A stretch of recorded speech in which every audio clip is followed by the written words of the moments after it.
Love is the doctrine or the central teaching of the Unitarian Universalist Church of Jacksonville. And the love we have dedicated ourselves to pursue must be at its core more sublime and more profound than simply a warm feeling of affection toward others. UU minister and theologian Alice Blair Wesley has dedicated much of her professional life to studying the history of the forebears of our Unitarian ancestors. That's the Puritans. In a 2011 sermon, Reverend Blair Wesley suggested that one of the functions of the free church tradition, which the Puritans were attempting to recreate on the American continent 400 years ago, was to discern together whither love leads. 400 years later, I don't think that function of the church has actually changed. Real love is complex, and what it demands from those of us who claim to be its disciples is not always clear or simple. So it requires a community coming together to explore, to experiment, to listen, to discern. And so as a church community, we are dedicating the next several weeks to discern whither love leads here in 2018. We are doing this by revisiting an ancient text that defines and describes the nature of love, the words of the Apostle Paul to the Christian church at Corinth. But we are accepting his words as a floor, not a ceiling, as necessary but not sufficient, as a leaping off point to discern other facets of love. So we're using the structure of Paul's examination of love while supplementing his substance. And to that end, we have created a Mad Lib of love, which is inserted in your order of service. Now, last week, we filled in the first two blanks and played with the idea that love is fierce and love is powerful. And this week, we're going to fill in the next two blanks. So for the first blank that we shall fill in today, I would like to suggest filling in these words. Love does not place the self above others. Love does not place the self above others. We have all known selfish people. Aren't selfish people the worst? Expecting everything and everyone to revolve around them, acting as if the whole world exists just to please them and fulfill their personal desires, living as if the entire process of evolution occurred just to end with their creation. We've all known these kinds of people. And if we're being totally honest, we've probably all been that kind of person on occasion.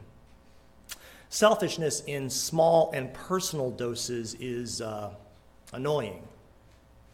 But taken to an extreme, on a societal scale, selfishness leads to all manner of evil, exploitation, colonization, war.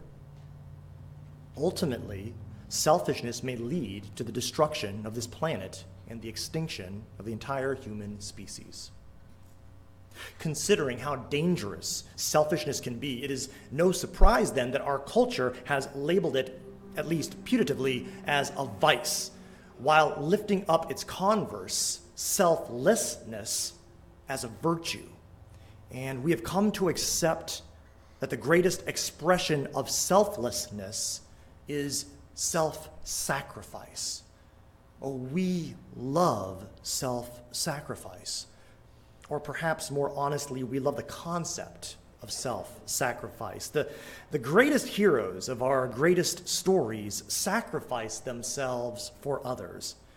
We valorize the soldier, the police officer, the firefighter, because those individuals are often called upon to sacrifice their own lives for others. We are a culture, perhaps a species, that idolizes martyrs.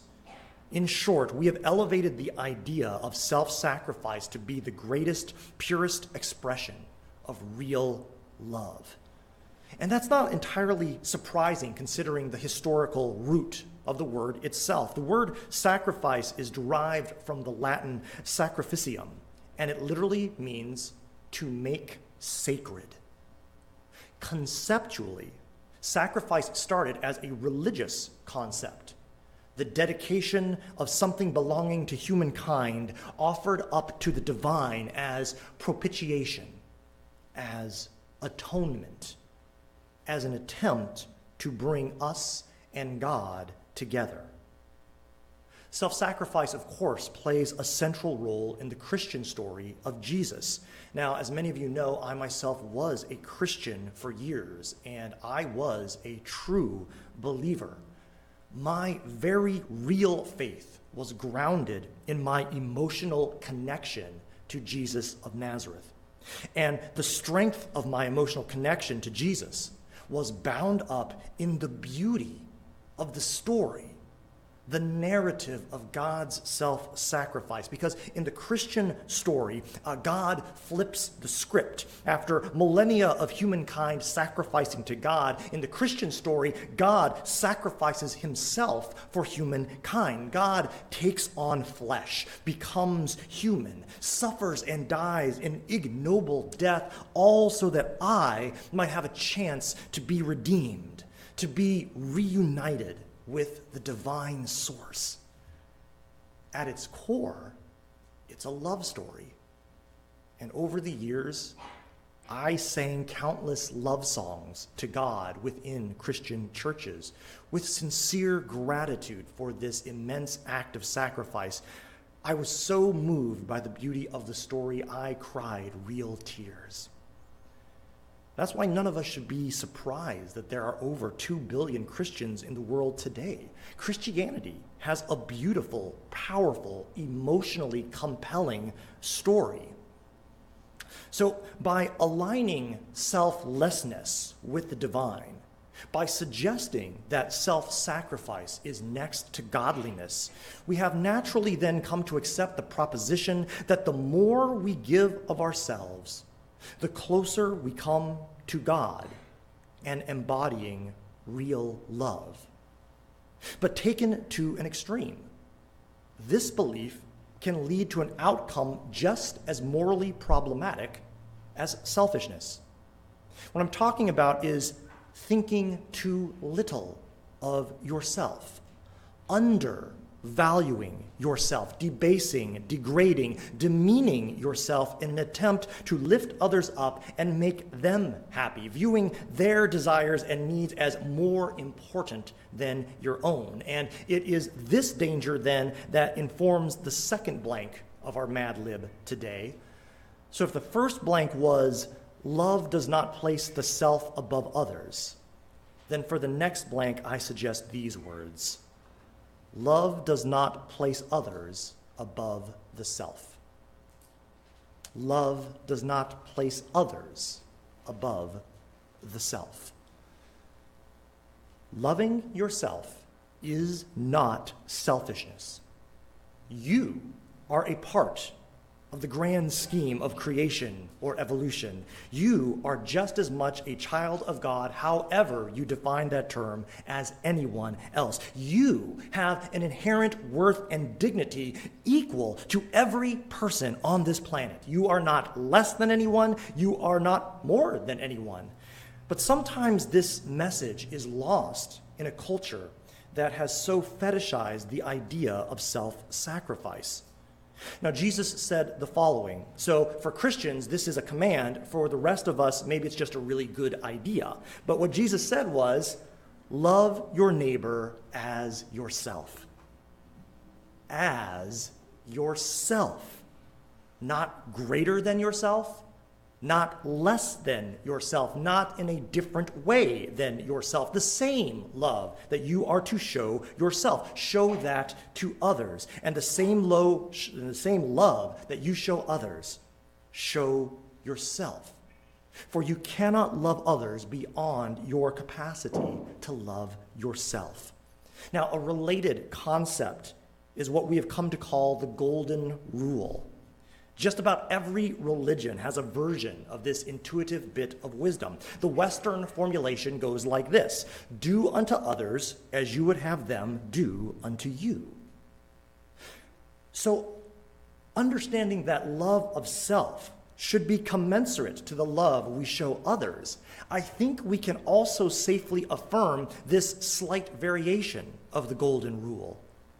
Do unto yourself as you would do unto others. Grant yourself the same grace and generosity that you grant others. Hold yourself to the same standards you hold others to. Don't expect more of yourself than you do of others. But of course, if we take this advice, then what do we make of this concept of self-sacrifice? Is self-sacrifice the highest expression of love, or is it for suckers? This leads us to the giving tree. Oh, what do we do with the giving tree? The Giving Tree is perhaps the most polarizing children's story of all time. People tend to either absolutely love it or absolutely hate it. Is it a story of the beauty and nobility of pure, unconditional, sacrificial love? Or is it a story that romanticizes codependence, abuse, self-delusion, and self-destruction? As a brief aside, I would like to note that the Giving Tree holds a special place in my heart for a reason unrelated to the substance of the story. This story fills a gap for me that was created after I took my own leave of Christianity many years ago. See, as an evangelical Christian, I had a basic underlying belief that the Bible, as sacred scripture, was more than just inspirational wisdom. I actually believed that it was the literal, inerrant Word of God, and as such, it was authoritative over all aspects of my life. Now, that particular understanding of the Bible, or frankly of any sacred text, that's anathema to our liberally religious Unitarian Universalist sensibilities. And in general, I can say that I'm very glad that my personal view of the Bible has changed over time, so that the Bible is no longer, for me at least, morally or ontologically authoritative. But on my own spiritual journey, by leaving behind this belief, I unexpectedly lost something that I didn't realize I was going to lose, something that liberal religion cannot easily replace. I lost hard stories that my faith required me to struggle with. As a Unitarian Universalist, I can, if I choose, apply a rule of severability to all of the world's sacred texts. What that means is I can read a Bible story, and if I read in that Bible story a value that I completely disagree with, I have the freedom to just excise that text, to just pull it right out, while still keeping the rest of the text, which I might otherwise find inspiring or useful. But a conservative believer doesn't have the luxury of severability. As a conservative Christian, I had to find a way to make the Bible square with itself. The Bible, all 66 books, all 23,145 verses, all 40-plus authors spanning hundreds of years, it had to all be in harmony. Oh, so what do you do when you encounter in the Bible a passage or a story that seems on its face to contradict the loving nature of God? A story like the one where God commands Abraham to sacrifice, to murder his own son Isaac. And Abraham is then blessed by God for his willingness to blindly obey this divine command. See, now liberal religion allows me the freedom to simply walk away from the story, to disregard it and its morality as a product of the time in which it was written. But my conservative religious tradition told me this too is holy. Look closer. Make it work. Now, sometimes that imperative would lead me to a lot of disingenuous mental gymnastics that I am frankly glad to be rid of. But other times, it also led to spiritual breakthroughs. It led to immense personal growth. Christian theologians and Jewish rabbis have long understood the value of wrestling with God and the blessings that one can receive through that process. But I have found that it is sometimes hard to wrestle with God in Unitarian Universalism because God always seems to be on our side. So I guess what I'm saying is, the giving tree, though not a Bible story, though not a sacred story of any faith tradition, is to me a lot like the story of Abraham and Isaac. Again, a story of sacrifice. It is a hard story. It is polarizing. It is full of flawed characters, flawed relationships, and flawed ideas that when I think about them too hard, make me recoil in horror. And I think it is a story worthy of our struggle. The story of the giving tree makes me cry. Real tears. But I don't pretend to understand what those tears mean. And I also recognize that my response to the story reveals far more about me than it does about either the tree, the boy, or Shel Silverstein. It moves me in ways few other stories do. It fills me with a sense of beauty and wonder and divine melancholy. Yet, there is nothing in this story that I would ever want to emulate. The boy is messed up. He is selfish and thoughtless and doesn't seem to care at all about the harm he's doing to that poor tree. The tree. Oh my God, the tree. The tree is naive, a fool, a brainwashed victim, literally dismembering herself and giving herself to an individual who is not worthy of her great sacrifice. I would be horrified if one of my daughters ever became, in real life, like either of these characters. I would be horrified if I became like either of these characters. Maybe I already am. What do all these characters represent? Is the tree supposed to be God, the earth, the environment, womankind, the nature of parenthood? What about the boy? Does the boy represent all humankind? Or perhaps mankind specifically, like the patriarchy? Does he represent all children?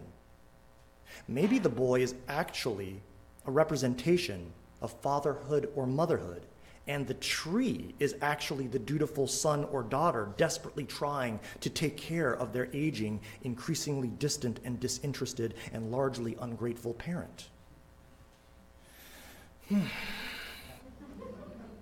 The abstraction of the story lends itself to multiple possible interpretations, some carrying a very profound message, but all still, quite frankly, deeply disquieting. So why do I personally love this story? Am I attracted to this story because I've been conditioned by society and religion to believe that all self-sacrifice is godly and noble?